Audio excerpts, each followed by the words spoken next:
Que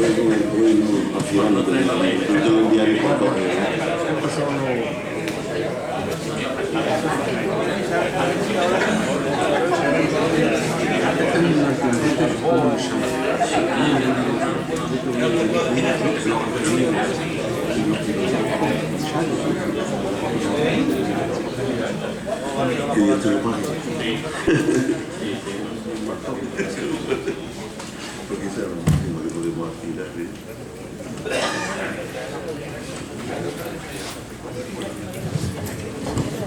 Buenas tardes.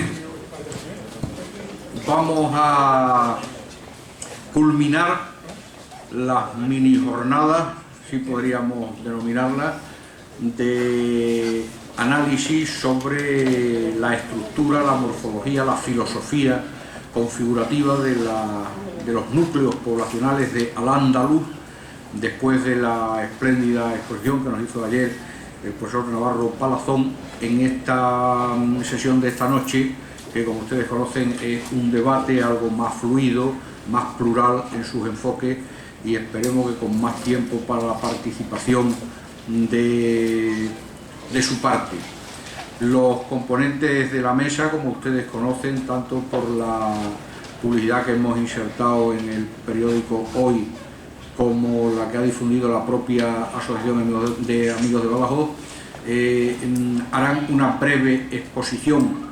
En primer lugar, José Manuel González González, doctor en Historia del Arte, investigador pese a su juventud riguroso, muchas de cuyas obras están dedicadas precisamente a la configuración de lo que al menos en sustrato pudo en su momento ser pues un atisbo de esa ciudad árabe que se nucleaba en torno a la judería, a la morería, esa zona tan cuidadosa y celosamente arrasada por nuestros ayuntamientos con las intervenciones que han borrado los pocos atisbos que pudieran quedar. Después hará su exposición Antonio Manzano Marchirán, de sobra conocido de todos ustedes, presidente de la Asociación Amigos de Badajoz y vocero en defensa del patrimonio histórico-artístico de nuestra ciudad, parte del cual, como ustedes bien saben, también tiene pues claras connotaciones de la etapa islámica. Y finalmente, nuestro conferenciante de ayer, el profesor Julio Navarro Palazón, el doctor Navarro Palazón, que desde la perspectiva de su intervención que ya escuchamos, pues también tendrá sus aportaciones.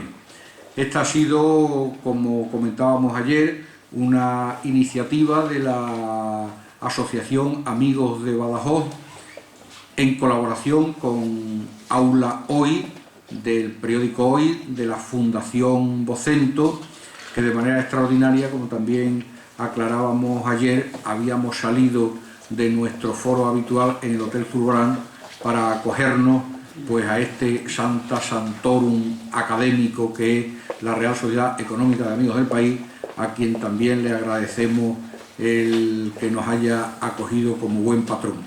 De manera que, sin más, prevemos unos flashes. Naturalmente no se trata de dar 3 conferencias, la conferencia ya se desarrolló ayer, lo que se trata es de dar unos flashes, de establecer unos puntos clave que sirvan un poco de pauta, con independencia de las ideas que cada uno traiga, a el desarrollo del debate. Pues serán intervenciones breves de 8, 10, 12 minutos en el caso extraordinario de alguien. Así que empieza doctor José Manuel González. Muy bien, pues muchas gracias, espero que se escuche bien, y también gracias al público asistente por venir. Yo quería hablar sobre el tema del patrimonio islámico en Badajoz, lógicamente centrándome en... Me lo acerco más, vale. Centrándome sobre todo en la concienciación o en la consideración que ha tenido el concepto de patrimonio en nuestra ciudad o en la sociedad y sobre todo en esa concienciación o esa visión que del patrimonio se ha tenido en Badajoz a lo largo del siglo XX, y por lo tanto nosotros como ciudadanos del siglo XXI somos herederos un poco de esa educación, podríamos decir, de esa concienciación, en definitiva, que sobre el patrimonio ha habido. Y es que cuando hablamos de patrimonio en Badajoz, sin duda alguna tenemos que pensar que nuestra piedra más preciosa, nuestra joya de la corona, es la Alcazaba, como saben ustedes, una fortificación musulmana de los siglos XI y XII principalmente, con un gran valor, eso todos lo sabemos, todos lo conocemos, y un valor que ha sido lógicamente defendido a lo largo de más de un siglo, ¿no? Hace más de un siglo que ya en Badajoz se viene hablando de la importancia de esos restos islámicos, y se viene hablando de la importancia de su conservación, de su rehabilitación y también del interés ciudadano, porque ese bien patrimonial, ese bien de interés cultural, perteneciera a la ciudad, puesto que en ese momento, a principios del siglo XX, había ciertas dudas sobre la propiedad de las murallas, puesto que Badajoz era una ciudad militar y por lo tanto las murallas pertenecían al ramo de guerra, ¿no? O por así decirlo, ¿no? Al ministerio o al ejército, ¿no? Vamos a comenzar, si les parece, viendo unas imágenes que he traído, y haré unas reflexiones sobre cómo ha ido evolucionando, como digo, ese concepto. Bueno, ahí pueden ver ustedes dos imágenes del emblema, de la joya, por así decirlo, ¿no? Podríamos decir, si habláramos de una pieza preciosa, ¿no? Pues como sería el diamante, ¿no? de nuestro patrimonio, ¿no? La Torre de Espantaperros. Un nombre no muy apropiado para una joya, pero sin embargo entrañable y querido, ¿no? Por todos. Bueno, las fotos que ven ustedes ahí pertenecen a dos momentos, en concreto la de la izquierda mía, sí, la izquierda suya también. Es una foto del año 1928 y la de la derecha es una foto del año 2005-2006, creo recordar. Como ven ustedes, una muestra un estado de conservación un tanto relativo, ¿no? Y otra muestra pues una restauración. Por lo tanto, nos habla precisamente de cómo ese monumento, esa torre de Espantaperros, una torre albarrana, adelantada, como saben ustedes, a la muralla, pues tenía una presencia importante en la ciudad, era un símbolo de la propia ciudad, y cómo, bueno, pues había o no había una preocupación en ese momento, ¿no? Cuando se hace esa foto en 1928, se hace precisamente porque en la ciudad comienzan a venir los primeros turistas. Unos turistas que, en parte, con el interés de ir a Sevilla a conocer su exposición universal que se va a celebrar el año siguiente, pues muchas veces, sobre todo los que venían de América, desembarcaban en Lisboa y pasaban por Badajoz, lógicamente, y visitaban la ciudad, ¿no? Era un momento en que la ciudad estaba muy concienciada porque se sabía del abandono de estos restos, ¿no? Se sabía que la torre de Espantaperros corría peligro, pero este peligro de derrumbe era un peligro que no era de 1928, sino que era un peligro desde finales del siglo XIX, 1890, 1880. Se venía hablando de que la torre podía venirse abajo.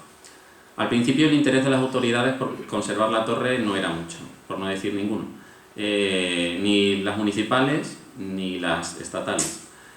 Pero ya a principios del siglo XX van a ser varias personas las que empiecen a concienciar a la población de la importancia de conservar ese monumento, que es lógicamente un símbolo, ¿no? Un símbolo. Tengan en cuenta que esta torre fue utilizada como torre ciudadana por excelencia, puesto que aquí estaban las campanas del ayuntamiento, que eran las que, bueno, marcaban también un poco el devenir de la institución, ¿no? Y por lo tanto de la ciudad, ¿no? Era una representación, por así decirlo, del propio Badajoz. Bueno, como decía, ya desde finales del siglo XIX corría peligro de demolición y parece ser que en 1914 se planteó incluso derribarlo.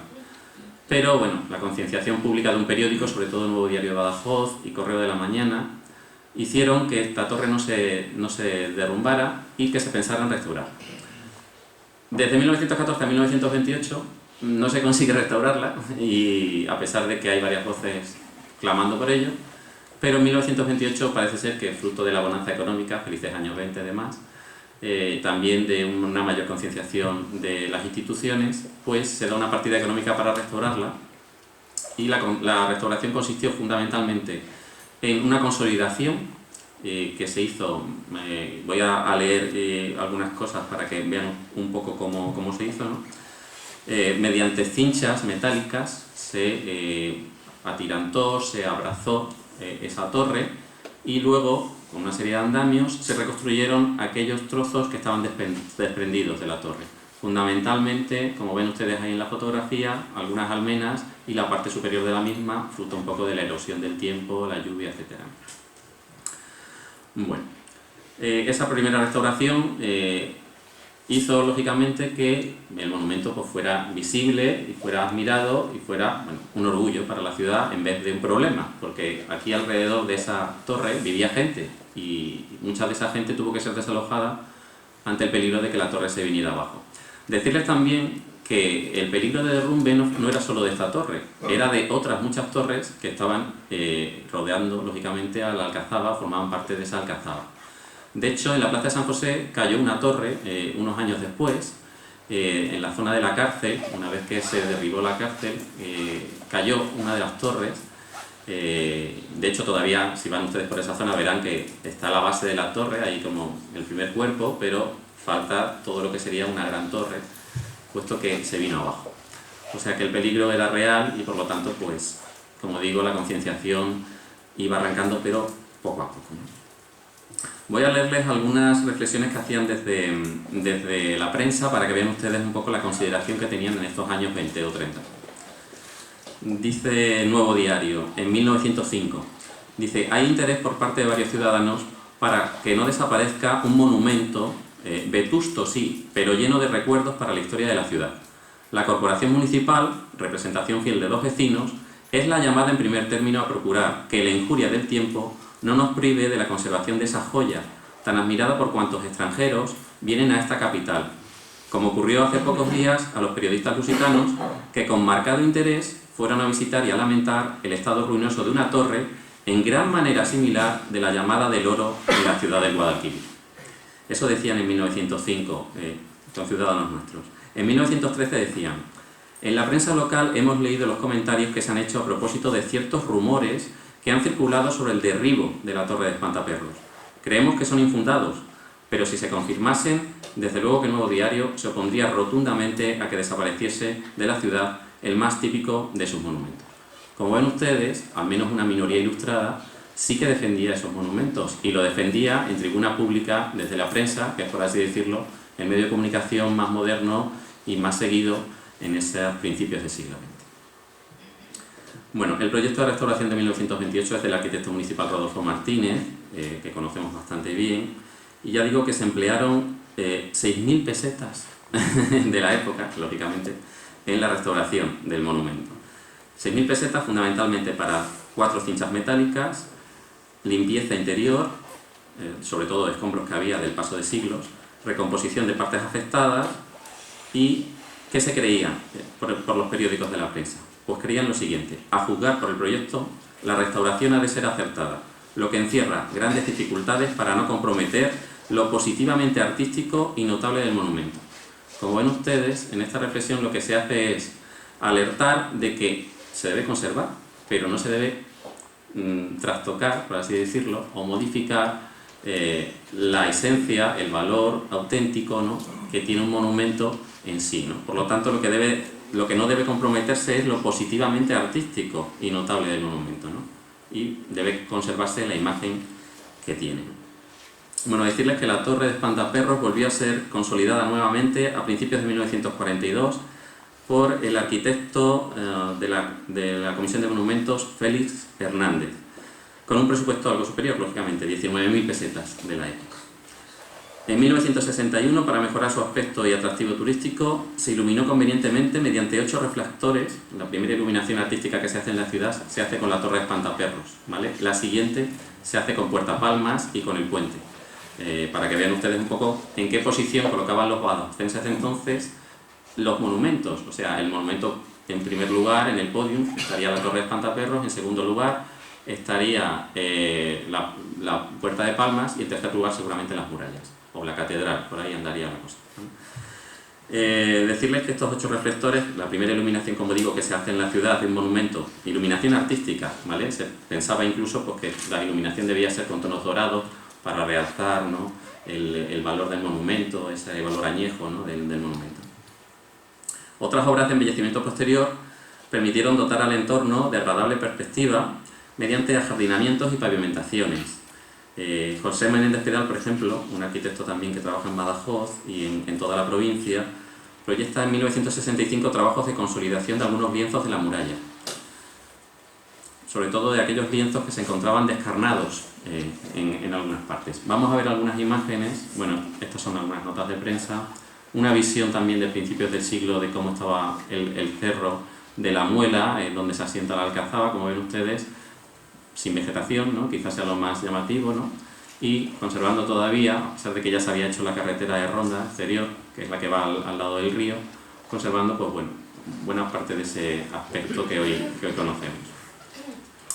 Como ven, esta imagen no es tan antigua, tiene unos años, todavía hay descarnaciones en la muralla, faltan almenas. Ya saben que también hubo una polémica hace poco tiempo sobre las almenas que se caían, que no se caían, que el vandalismo, etc.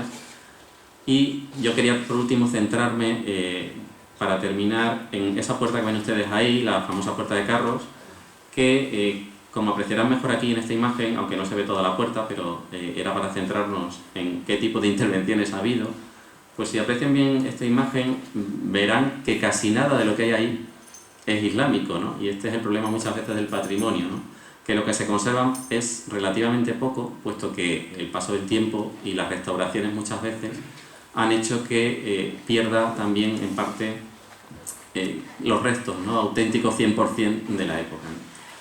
Bueno, si aprecian ustedes ahí, hay una parte inferior, voy a intentar señalarla si hay, ¿vale? Esta parte inferior de aquí, básicamente serían como los restos más auténticos, ¿vale? Toda esta recomposición que hay aquí de ladrillo, lógicamente es una recomposición posterior, seguramente de los años 60, 70, ¿vale? Y aquí se conservan 2 almenas que lógicamente si están en esta parte superior pues no pueden ser originales tampoco, ¿vale? Pero ven ustedes que faltan también otras muchas, ¿vale?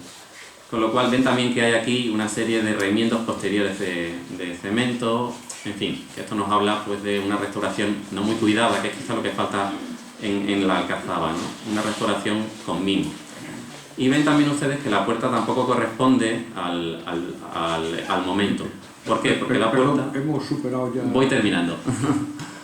Porque la puerta fue volada con dinamita en 1914. Y fue volada con dinamita puesto que consideraban entonces que lo que primaba no era el valor artístico del monumento, sino el valor práctico. Y por aquí tenían que pasar una serie de carros y de grandes camiones para ir al hospital militar. Por lo tanto, se bombardeó la antigua puerta, que luego, como saben ustedes, se reconstruyó, y por eso la puerta que hoy tenemos pues es como es y pertenece lógicamente a otra época. Muchas gracias. Muchas gracias. Pues toma la palabra don Antonio Manzano.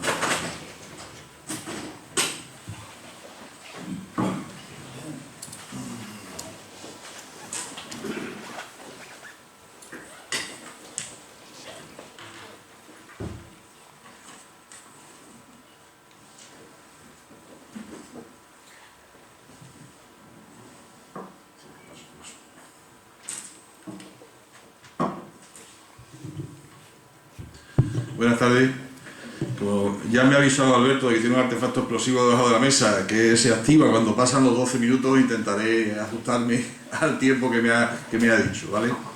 De todas formas, lo que voy a hacer es una exposición breve que quizás algunos ya la conozcan porque la utilicé, aunque esta está reformada y más centrada en el tema de la Alcazaba, hace algunos meses en la Real Sociedad Económica de Amigos del País, en la otra sede, porque me invitaron para hablar del patrimonio de Badajoz y entonces ya la utilicé allí. Bien, lo primero que yo creo que nos podíamos plantear y quizás ayer como iniciaba el doctor Julio Navarro, es con un concepto, ¿qué es el patrimonio? ¿No? Y ahí podría haber quizás muchas discusiones, pero yo voy a dar mi opinión. Yo no soy historiador, porque no soy capaz de acabar la carrera. Aquí hay doctores que saben muchísimo más que yo de patrimonio y de historia, sí, pero yo puedo dar la visión pues, de un ciudadano que lleva más de 15 años en una asociación luchando porque no destrocen el patrimonio que nos queda de Badajoz. Entonces yo creo que esa visión es distinta a la suya, pero quizás también sea una visión más compartida por parte de los asistentes aquí. Para mí el patrimonio es un legado que hemos recibido de nuestros antepasados y que tenemos la obligación de dejar a nuestros descendientes. No es nuestro, no somos poseedores de él, por lo tanto somos meros depositarios. Para mí eso es el patrimonio. Y evidentemente el patrimonio son una serie de obras únicas, arquitectónicas, obras de arte. Eso es lo que conforma el patrimonio de una ciudad. Al final es un patrimonio cultural que tenemos la obligación de dejar a nuestros descendientes al menos en el mismo estado de conservación que lo hemos recibido. Las intervenciones en el patrimonio, desde mi punto de vista, deben tener un respeto total a la obra original. Es muy importante intervenir inicialmente con un conocimiento lo más profundo posible del edificio en el que se va a intervenir, y desde luego hay que tener una gran sensibilidad para intervenir en él, un criterio claro de intervención y el cariño desde luego que no falte, porque si no las intervenciones en patrimonio desgraciadamente no salen bien. Es evidente que en la rehabilitación del patrimonio puede haber gustos, puede haber opiniones, y aquí en Badajoz las conocemos bien, estas polémicas, pero frente a ello está la legalidad.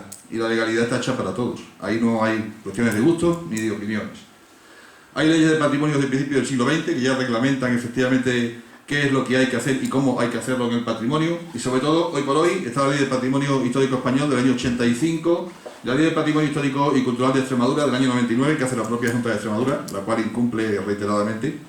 Y después hay una serie de normativas locales que también están sujetas al patrimonio y que desde luego deben respetarse.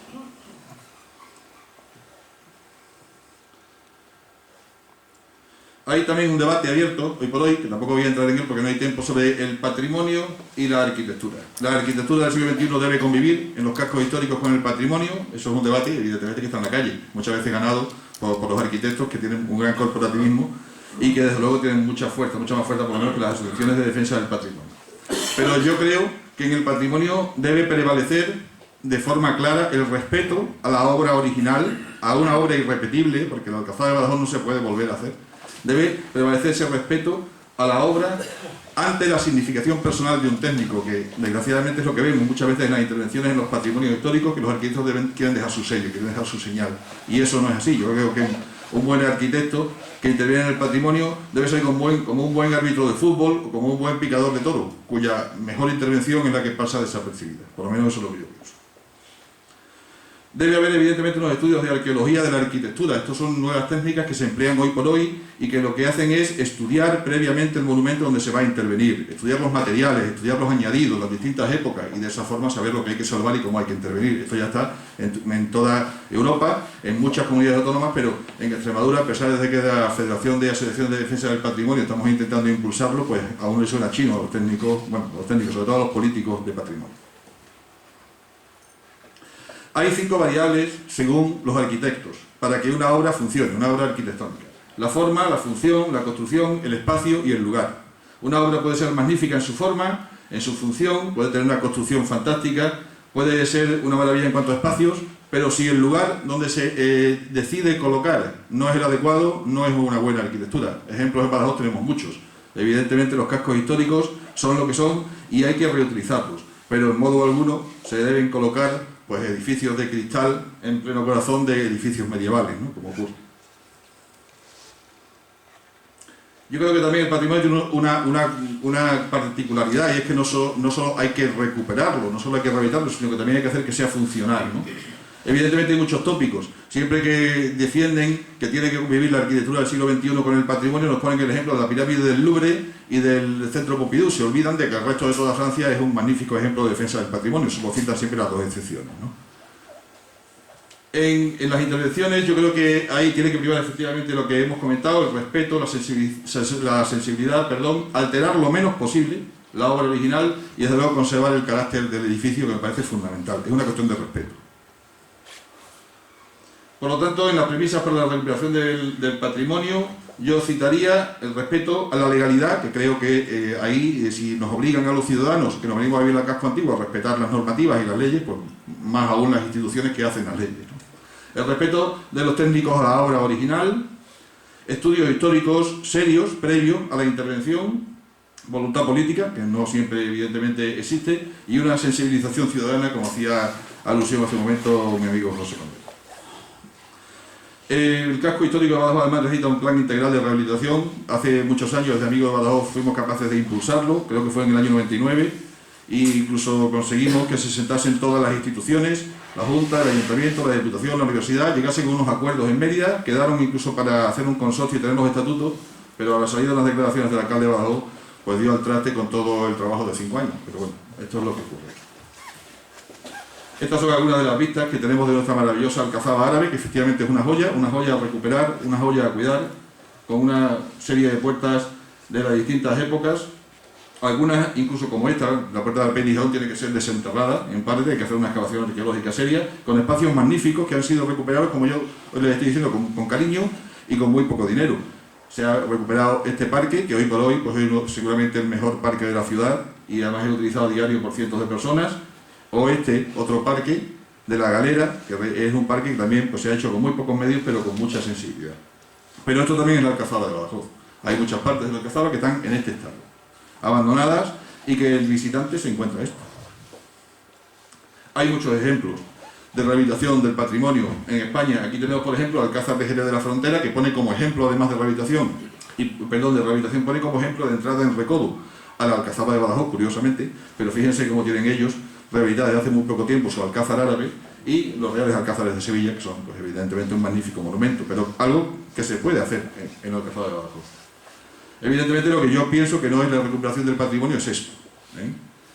Evidente meter ahí pues, un edificio altamente detonante, ilegal desde todas luces, y simplemente para que el arquitecto quiera dejar su sello, como ya reconocieron, ¿no? Otra imagen que yo creo que no deja lugar a dudas, ¿no? Esto es lo que intentaron hacer también en Cáceres, en el barrio histórico, con el Hotel Atrio. Este es el proyecto original. Querían derribar un edificio, ese que tienen ustedes ahí arriba, del siglo XVI y XVII, para hacer otro maravilloso cubo, que parece ser que está en moda.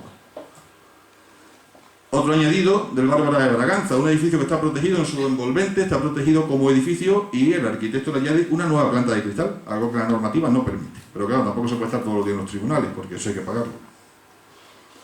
Este es un maravilloso puente de un pueblo de Extremadura, que la Junta pues, le ha hecho esta maravillosa restauración que ustedes pueden ver aquí. Ha quedado precioso, muy moderno. Esto es lo que querían hacer en el castillo de Alburquerque. Convertir el castillo en una sede, bueno, no sé si en una sede de la NASA o algo por el estilo, porque es una lanzadera espacial. Realmente querían hacer una torre de hormigón con una pasarela de cristal. No se hizo este proyecto original, pero lo que se está haciendo está atentando igualmente con el castillo, y a punto han estado de cargarse el castillo, y si no ya veremos cómo acaba. Esto es lo que quieren hacer en el Museo de Bellas Artes. Una fachada de cristal y hormigón o chapa perforada. Muy acorde además con el entorno y muy respetuoso, como pueden contemplar. Esto es lo que están haciendo en la Plaza Alta, aquí al lado. Un cubo de cristal pegado a la muralla árabe. Están acogotando, como ven ahí, lo que es la barbacana de la propia muralla. Y esta es la visión que va a tener el visitante cuando vaya a ver la Torre de Espantaperros. Esto es forrado de cristal. Ya se ve evidentemente desde la plaza, ahora tendrán que recrecer la fachada. Y ya para finalizar, pues simplemente darles algunos detalles del nuevo proyecto de rehabilitación que hay de la Alcazaba, que por fin parece que se va a rehabilitar.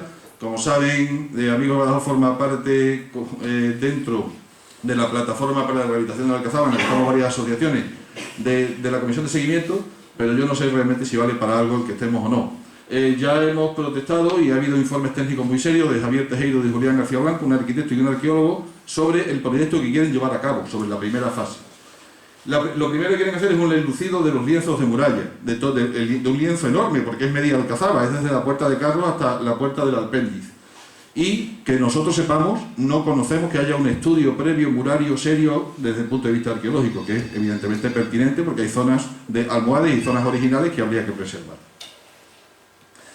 Este aspecto de las almenas evidentemente desaparecería, porque se van a enlucir de nuevo. Yo creo que no sé con qué criterio, y además aquí ven que el adarve, que está perfectamente integrado en el monumento, pues se le va a poner unas losetas de hormigón blanco, quizá también pues muy acordes con Alcazaba. Esto también desaparecería, serán losetas de hormigón blanco y el murete también desaparecerá, este adarve también desaparece.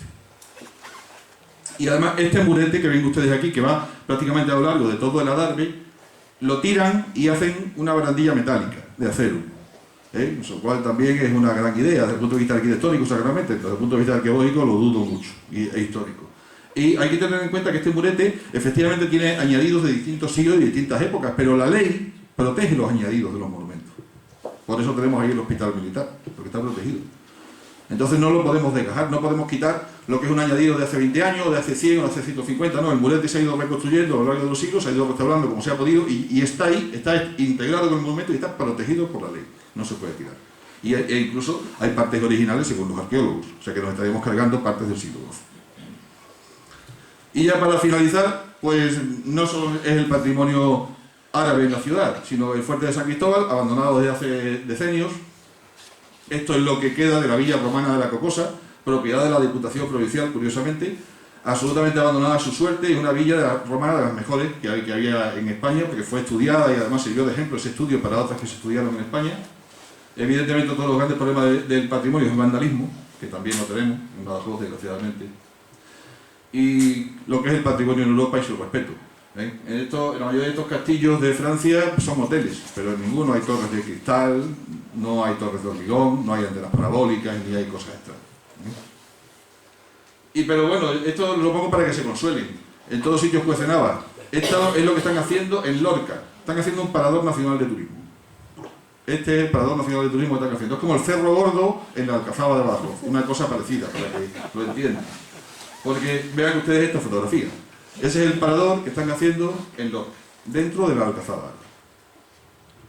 Las instituciones, el Estado. ¿Cuál es el problema? Pues yo lo tengo muy claro, la falta de preparación de los políticos y la falta de vergüenza de muchos técnicos que firman cualquier cosa con tal de ganar dinero. Yo creo que ese es el problema. Y quieren hacer uno en Almería. Esperemos que no lo hagan, en la Alcazaba de Almería, porque viendo lo que están haciendo... Por mi parte, muchas gracias y no sé si me he excedido. No ha habido explosión. Pues muchas gracias y finaliza el doctor Navarro Palazón.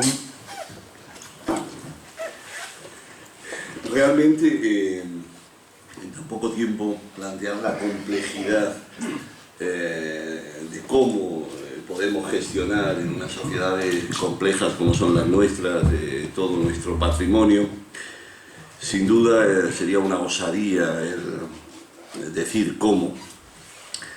Es mucho más fácil, creo, detectar este tipo de intervenciones agresivas, falta de respeto a ese patrimonio, que plantear unas alternativas realmente serias y viables. Yo desde luego creo que es fundamental, absolutamente fundamental, el conocimiento.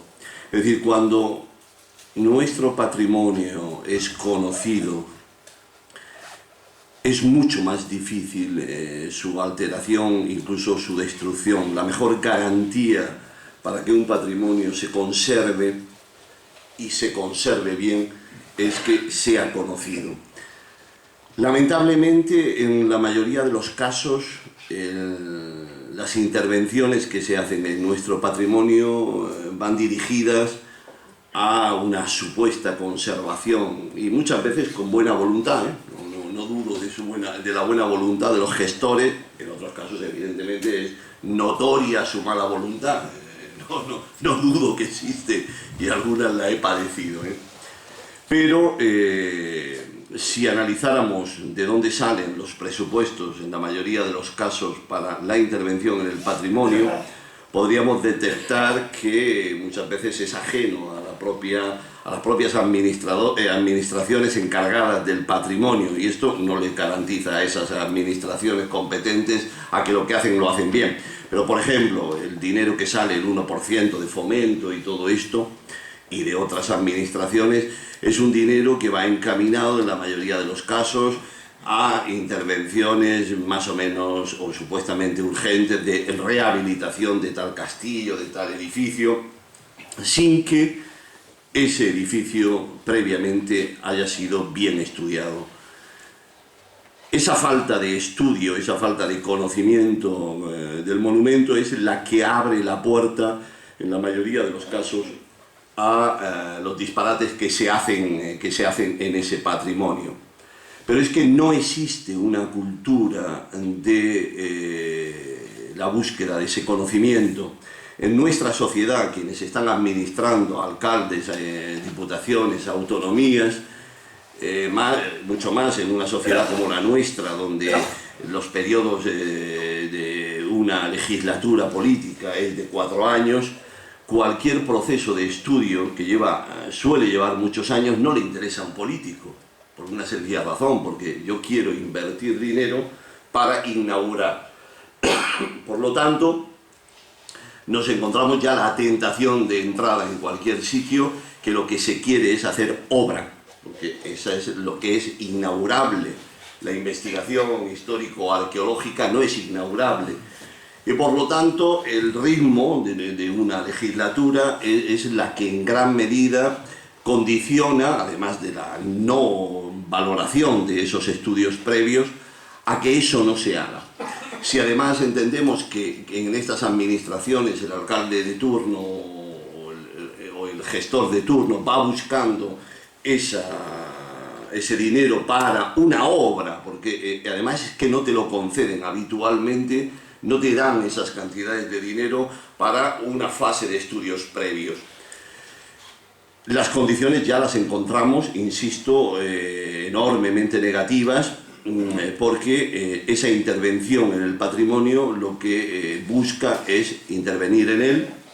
Normalmente la obra se pone en manos de un arquitecto, que en principio me parece, como cualquier profesional, no son mejores ni peores que cualquier otro profesional, que lo que quiere hacer es hacer una obra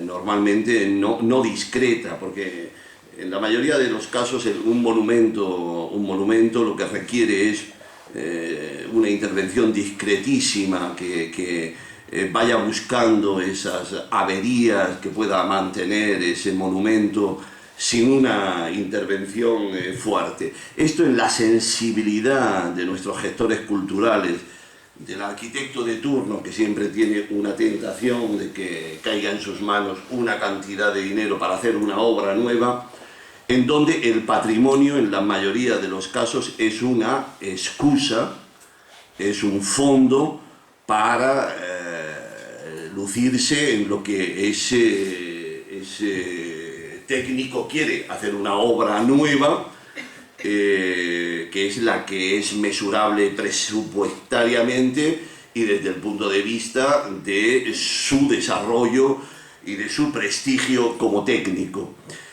El conocimiento del monumento, además de caro, te ata las manos, tanto al político como al técnico que interviene en él. Cuanto más conoces el monumento, las posibilidades de hacer con él lo que te dé la real gana se van cerrando.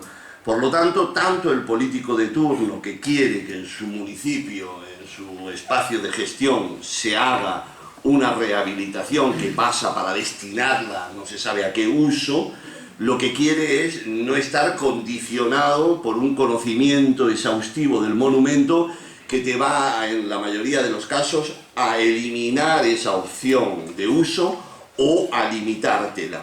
Y lógicamente ese conocimiento te impide que tú te sirvas de ese monumento para tu obra. Entonces, objetivamente, no nos engañemos, las condiciones previas en donde hoy se encuentra nuestro patrimonio son realmente negativas.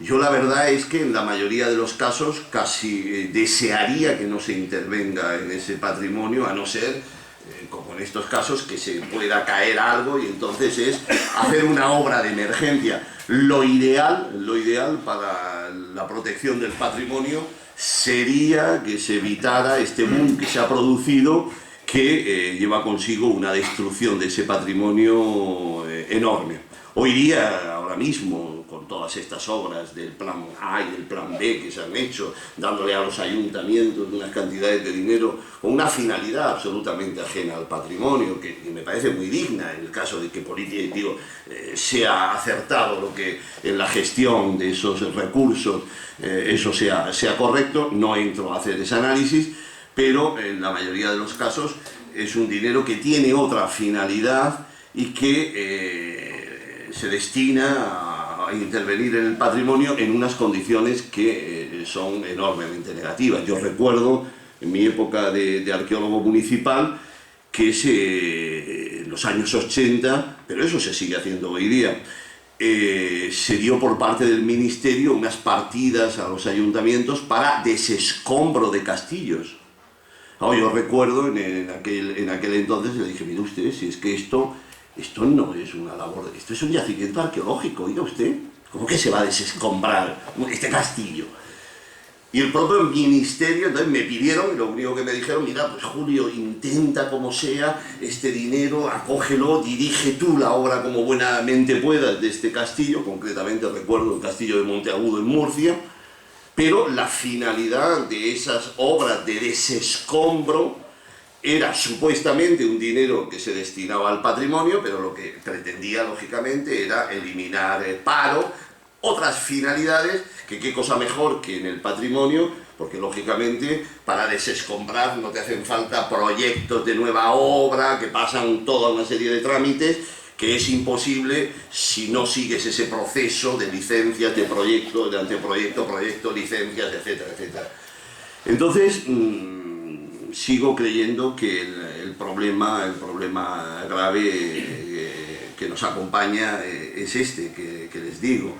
Será fácil conseguir un dinero para la Alcazaba, pero no va a ser fácil conseguir un dinero y unas partidas, además previas, porque lo lógico es, hagamos un proyecto a medio y largo plazo, dediquemos una serie, formemos un equipo capaz, eso es lo primero, porque es que la metodología para intervenir en un monumento no te garantiza que porque, bueno, hagas unos dibujitos y unos sondeos, sabes interpretar, sabes entender, sabes ver cómo esas fábricas a lo largo de la historia se han creado, se han deteriorado, se han reparado. Pero bien o mal hecho, que en muchos casos a lo único que estamos llegando es a una formalidad en esas intervenciones, en esos supuestos estudios murarios, donde no se sacan conclusiones porque hay una incapacidad por parte de muchos técnicos para entender lo que haya sucedido, pues los resultados, insisto, suelen ser bastante catastróficos, y es mucho más fácil dotar a un proyecto de estos con una cantidad que se pone en manos de un arquitecto que lógicamente quiere hacer obra nueva. Y ese es el marco general en el que nos estamos encontrando en Badajoz y en cualquier otro sitio. Esto sin entrar en la complejidad que tiene, concretamente en Badajoz, la rehabilitación de murallas de tapial, de tierra. Es realmente complejo. Por ejemplo, me ha gustado, has comentado que en la muralla había unas reparaciones y que, por ejemplo, la parte alta, si estaban encima de esas reparaciones, deberían ser también modernas. En cambio, no, en este caso te lo digo, el tapial se descompone en superficie, se repara, pero en cambio las zonas no afectadas por la humedad se mantienen intactas, y te puedes encontrar que una zona la que está afectada por la humedad ha sido reparada con forros, pero en cambio el alma se ha mantenido y ha permitido, pero que ese ejemplo que has puesto lo vengo a exponer como prueba de la complejidad que muchas veces tienes, porque concretamente el tapial llega a veces a sustituirse completamente en las zonas bajas. Mediante bataches puedes llegar a sustituir la obra afectada, por lo tanto la obra que tú estás viendo, como bien decías, es moderna, y sin embargo lo que hay arriba es original.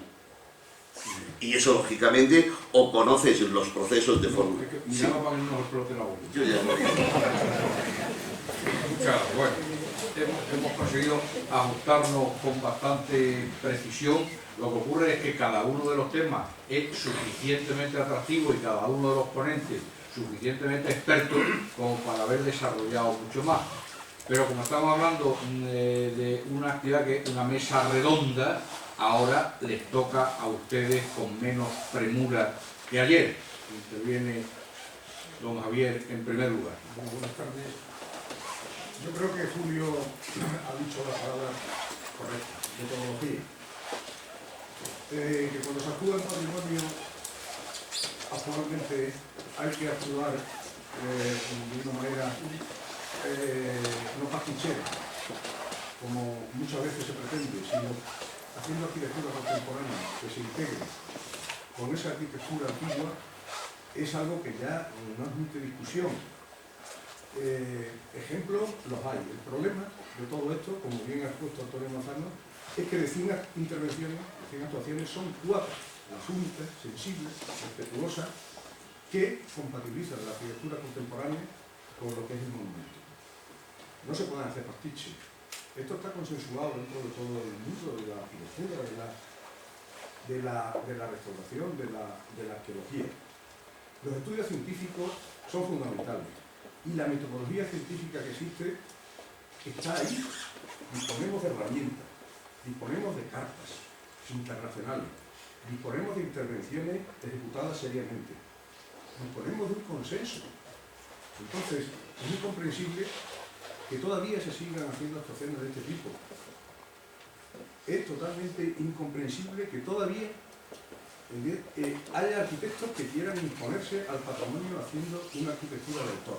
Pero esto tiene su justificación, tiene su lógica. Todo viene de toda la arquitectura mediática que tenemos en este país y a nivel internacional. Los arquitectos contemporáneos de hoy tienen que estar a la moda.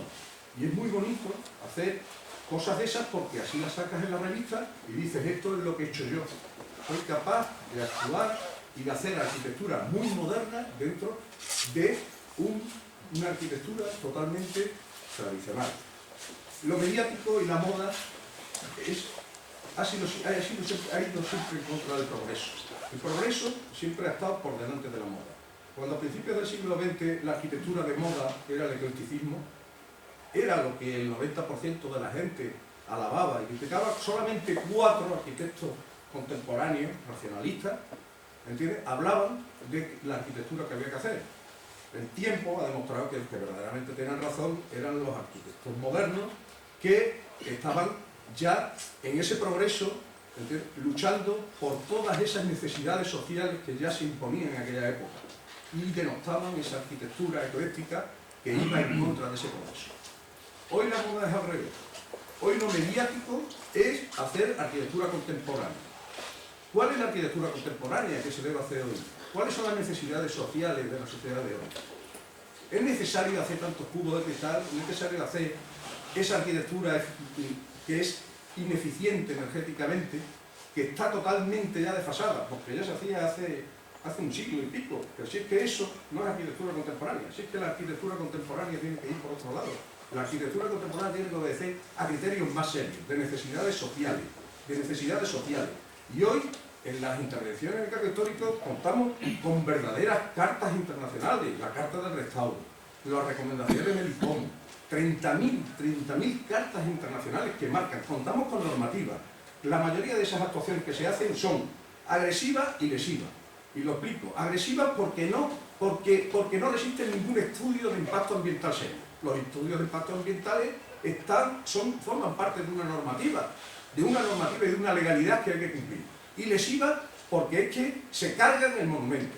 Muchas de las informaciones que tenemos ahí en esos monumentos desaparecen cuando enfocan y enlucen de esa manera esos edificios y esas murallas.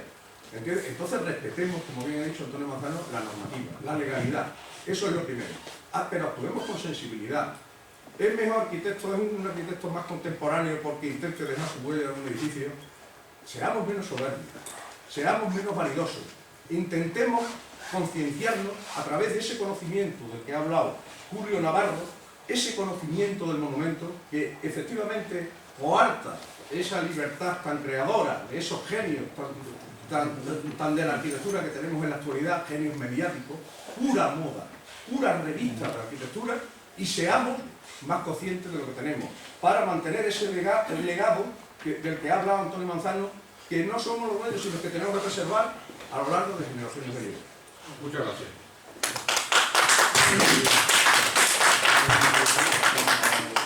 Y bueno, Javier además de ser un arquitecto sensible con el patrimonio y muy entendido, pero él estuvo con nosotros en la última reunión que tuvimos para la Comisión de Seguimiento de la Rehabilitación de la Alcazaba. Había representantes del Gobierno Central, de la Junta de Extremadura, estaba la Directora General de Patrimonio, estaban los técnicos y había representantes del Ayuntamiento y había representantes de la plataforma. El informe ya se le había enviado con mucho tiempo, el informe que precisamente había elaborado Javier como arquitecto y Julián García Blanco como arqueólogo, que es un gran conocedor de la Alcazaba, y no le han hecho ningún caso. Claro,